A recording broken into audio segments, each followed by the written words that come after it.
आपको पता है कि 5 हफ्ते से फैमिली को मुलाकात नहीं करने दी जा रही। कई महीनों से पॉलिटिकल जो लीडरशिप है इमरान खान से, उनकी मुलाकात नहीं करने दी जा रही। बच्चों की इमरान खान से बात नहीं करवाई जा रही। उनके डॉक्टर्स को उनका मुआयना नहीं करने दिया जा रहा। तो बेसिकली उन्होंने इमरान खान को मुकम्मल तौर पे आइसोलेट कर दिया है।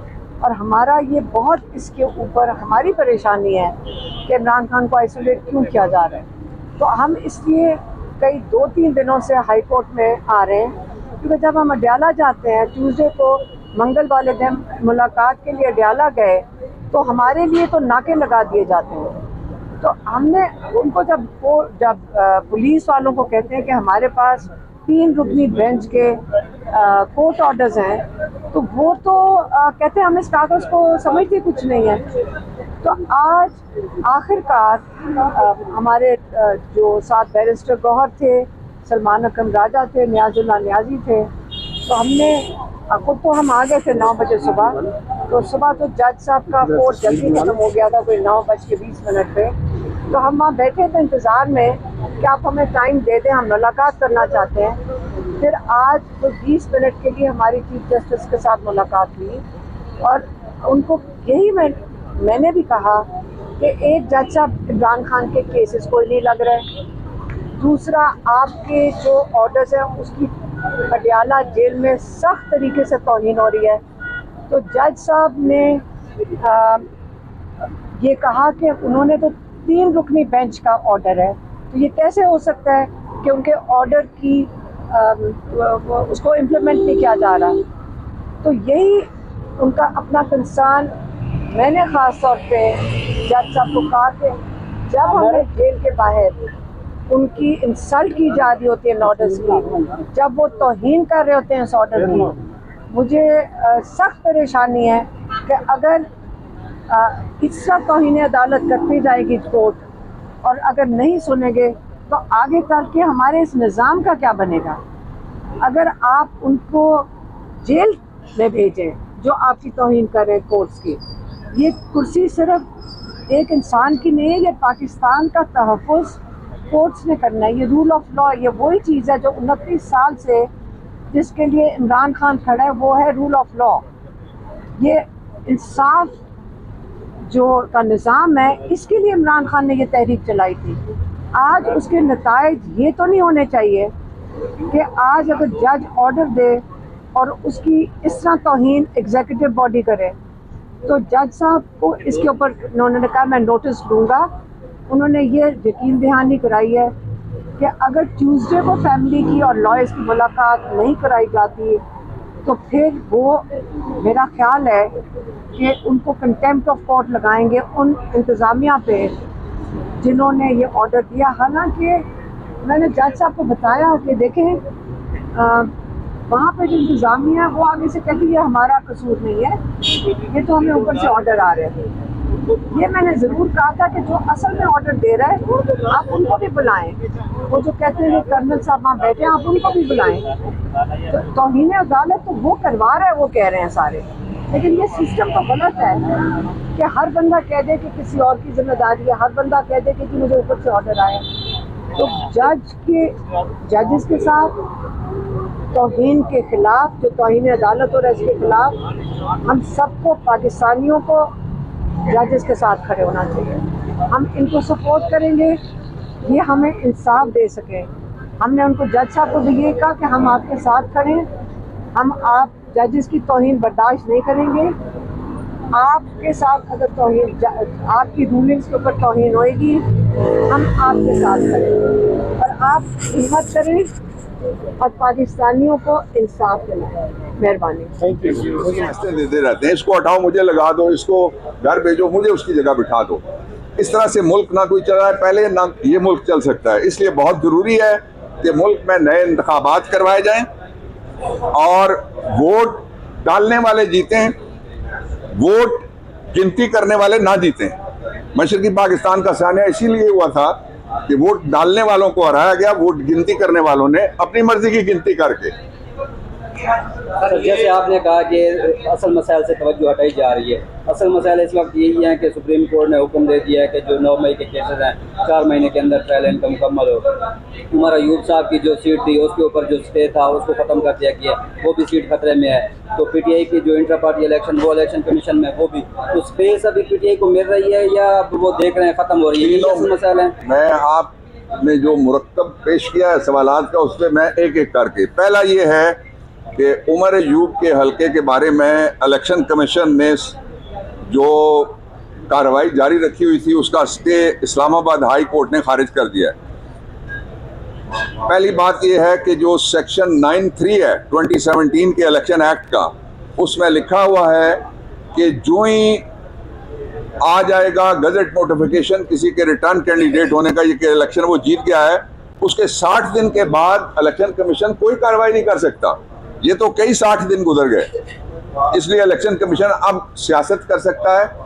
और उसके लिए उमर अयूब साहब सुप्रीम कोर्ट आ रहे हैं हाई कोर्ट के फैसले के खिलाफ, और जो कार्रवाई इलेक्शन कमीशन ने जारी रखी हुई है वो साबित करती है कि इलेक्शन कमीशन गैर जानिबदार नहीं जानिबदार है। आपके सामने दर्जनों नहीं सैकड़ों पूरे पाकिस्तान से मुकदमे उन्होंने ये कह के भेज दिए कि आप इलेक्शन ट्राइब्यूनल बन रहे हैं, आप वहाँ चले जाएं।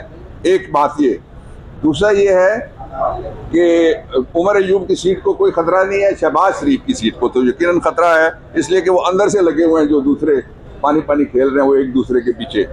तीसरा, इस निज़ाम में PTI की स्पेस तो छोड़ दें, मीडिया की स्पेस कहाँ है, वकला की स्पेस कहाँ है, जजेस की स्पेस कहाँ है, किसान की स्पेस कहाँ है, मजदूर की कहाँ है स्पेस, दिहाड़ीदार की कहाँ है। ये तो कोई 35 से 50 बंदे हैं जिनके पास स्पेस है सारी की सारी, और उनके पास पैसे हैं सारे के सारे, और वही खा पी रहे हैं सारे के सारे।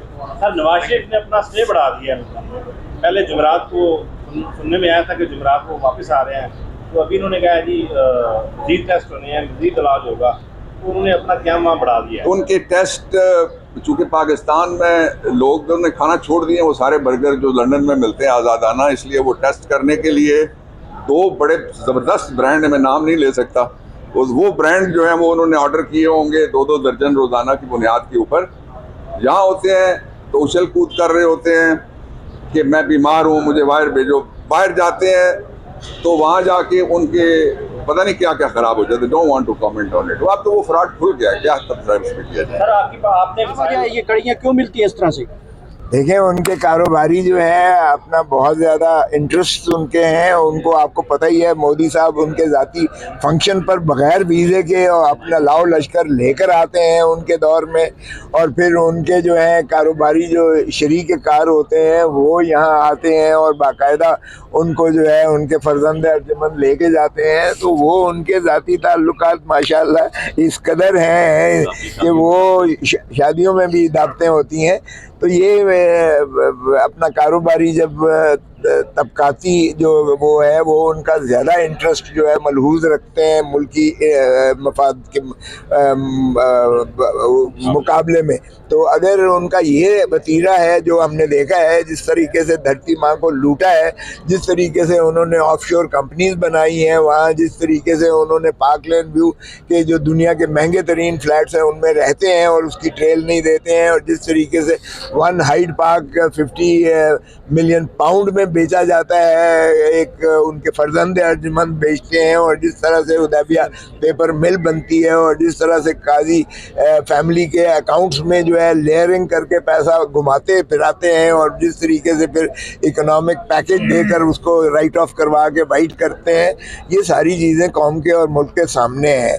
भले आप कहेंगे जी बरी होते चले गए, तो बरीयत करते ही इसलिए हैं कि वो एक डील जो उन्होंने मोहतरम नवाज शरीफ साहब ने लंदन में की थी, जब उनको जो है खैर से बाजवा साहब अपनी एक्सटेंशन के लिए तशरीफ़ ले गए थे, तो उन्हीं के साथ डील का आज शाखसाना है। वहाँ बजाय इसके कि पाकिस्तानी एम्बेसडर जो है वो मोहतरम नवाज शरीफ साहब को गिरफ़्तार करके डिपोर्ट करता, क्योंकि वो अदालती मफरूर थे और उनके परपेचुअल वारंट्स ऑफ अरेस्ट निकले हुए थे, उनको रेड कार्पेट दे के हीथ्रो एयरपोर्ट पे बिठाया गया और फिर इस्लामाबाद की एयरपोर्ट पर जो है जब यहाँ तशरीफ़ लाए तो माशाल्लाह बायोमेट्रिक मशीन चल के जाती है और उसके बाद एक एक करके उनको जो है बरी किया जाता है, सारे खानवादे को, सारे टब्बर को बरी करके और पवित्र कर दिया जाता है। तो ये दूध के सलामती कौंसिल की मीटिंग हो रही है तो उसमें क्या तरीके साहब जाएगी, आप क्या कहते हैं? अभिनंदन को चाय पिलाई गई यहाँ पे, अभिनंदन साहब को, खान साहब की हुकूमत थी, खान साहब ने कहा कि अगर इंडिया सोचेगा तो हम सोचने का मौका नहीं देंगे, अब डायरेक्ट जो है उनको जवाब देंगे। अभी तक कल का उनका मीडिया, उनके सियासतदान, पॉलिटिक्स, वो पाकिस्तान के ऊपर लफ्ज़ों के अटैक कर रहे हैं, पाकिस्तान को दहशतगर्द बना रहे हैं। हमारी हुकूमत क्यों नहीं जवाब दे रही उनके इस सारे प्रोपेगेंडे के खिलाफ? इसलिए कि हुकूमत जब अवाम की तायीद के बिना हुकूमत बनी हो तो फिर वो हुकूमत बहुत कमज़ोर होती है।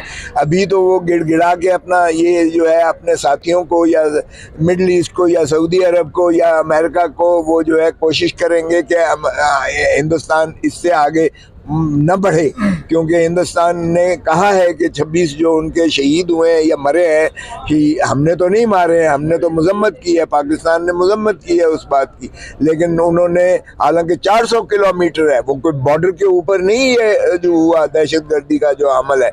और फिर खुद उनकी जो है कश्मीर के जो रेजिस्टेंस मूवमेंट है वो खुद क्लेम करते हैं, जिनका पाकिस्तान के साथ कोई ताल्लुक नहीं है, लेकिन पाकिस्तान पर जो है इल्ज़ाम लगाया जाता है। शायद ये मोहतरम नवाज शरीफ ही इसका जवाब दें कि क्या उनको बचाने के लिए वो जो है मोदी उनका दोस्त जो है वो इस किस्म की धमकियां दे रहा है या फिर कोई और वजह है। लेकिन एक बात बड़ी बात है कि अवाम जब तक फौज के पीछे न खड़ी हो वो ना हुकूमत चल सकती है और ना ही दिफा उसका मजबूत हो सकता है। इंडिया का, भारत का ये वतीरा है माजी में भी कि हमेशा से फॉल्स